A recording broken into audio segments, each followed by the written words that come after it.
guys, our combo's back. And today we are going to be talking about the Bahamut evolutions and their burst resistance. So without further ado, let's check out each of these Bahamut bays.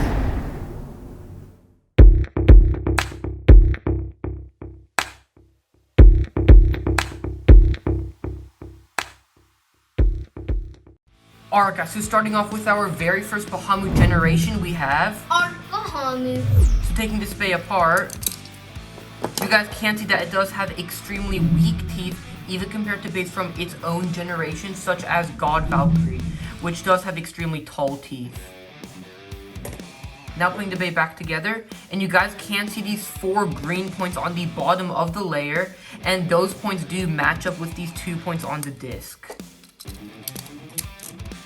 And now for the burst resistant ability of this bay, when it clicks one time, you guys can see that nothing happens.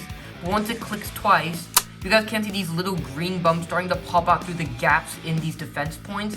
And when it pops, and then when it clicks for the 3rd time, the green points are completely exposed and it is almost a circular shape, which makes it really good for defense, so the opponent's attacks cannot catch on these points. Moving on to our next Bahamut generation, we have Dread Bahamut. Now just like Arc Bahamut, this bay does have some fairly weak teeth, but it does come with a really cool new part, which is the Gen weight.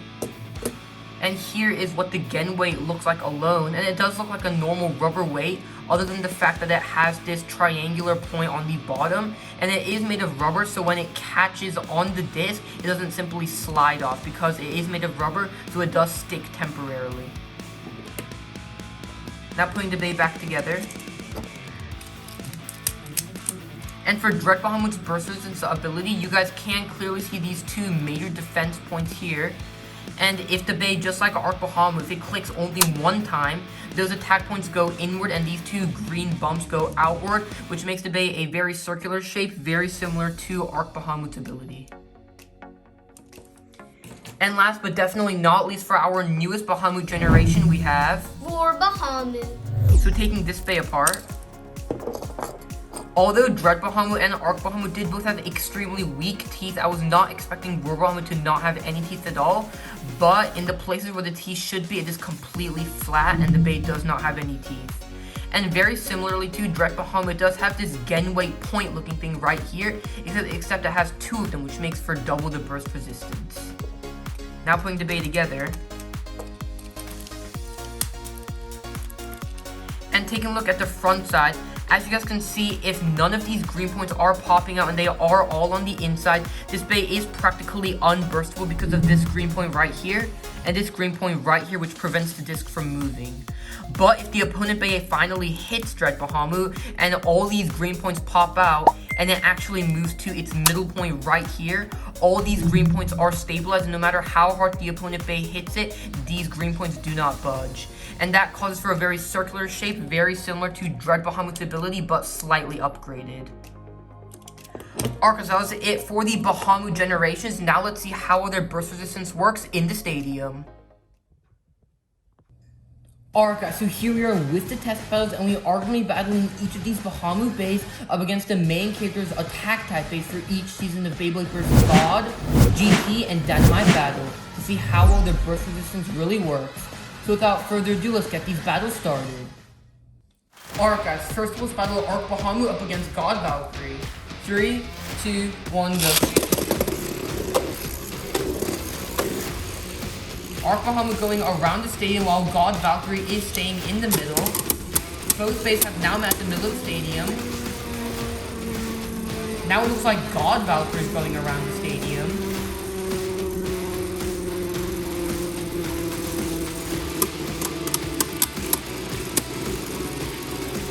Not too many hard hits from God Valkyrie so far. And it looks like both bays are starting to lose a lot of stamina. But that one does surely go to Arc Bahamut in a spin finish. And you guys can see that Arc Bahamut did click twice, so these green things did pop out in a circular shape, which does help with burst resistance. Let's do that battle one more time. Alright, 3, 2, 1, go. Let's see if we can get harder hits this time. definitely we have harder hits from both bays. I am worried our Bahamut might hurt, but we'll have to see how well its ability works. Now both bays in the middle of the stadium. God's Valkyrie did very quickly lose stamina. And once again, that one goes to Arc Bahamut in a spin finish. And also once again, Arc Bahamut did click twice, which means these green things did pop out. And it did help with burst resistance. Alright guys, next we'll battle Dread Bahamut up against Imperial Dragon. 3, 2, 1, go. Pretty hard first hit from both bays. Imperial Dragon scraping a lot on this game. It did get knocked out and come back in. It seems very unbalanced, and that one very easily goes to Dread Bahamut in a spin finish. And you guys can see that its ability did work, and these green things are popping out a little. Let's do that battle again. Alright, 3, 2, 1, go. Really hard first hit from both bays. Once again, Imperial Dragon scraping a lot in the stadium. It does look very unbalanced. Its ignition driver has already activated. Still pretty hard hits. Now both bays are swimming more calm, and they are both in the middle of the stadium. Looks like this one is going to end in another spin finish. And guys, I'm going to have to call that one a draw. And now taking a look at Roar Bahamut's ability, you guys can see that once again it did activate, and these green bumps on the side are clearly popping out. Alright guys, so for the final battle, let's battle Roar Bahamut up against Dynamite Belial with its F gear. 3, 2, 1, go. Pretty hard first hit from both bays. Roar Bahamut did scrape on the stadium there. It does seem like its moment driver is working pretty well because it is stabilizing in the middle of the stadium. Both bays are now pretty calm, so it does look like this one is going to end in a spin finish.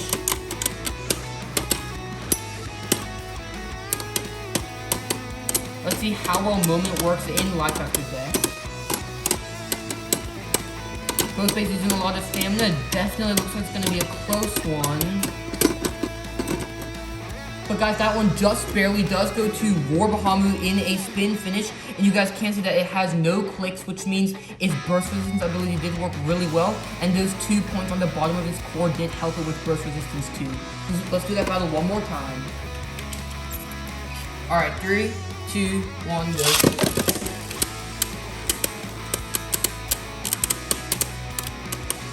Pretty tiny first hits.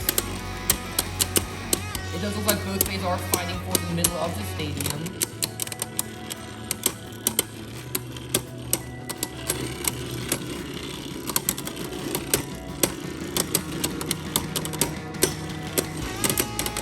So far, I am really liking the performance of the Moment driver. It does have really good life after death, and it does look like it does stabilize the bay.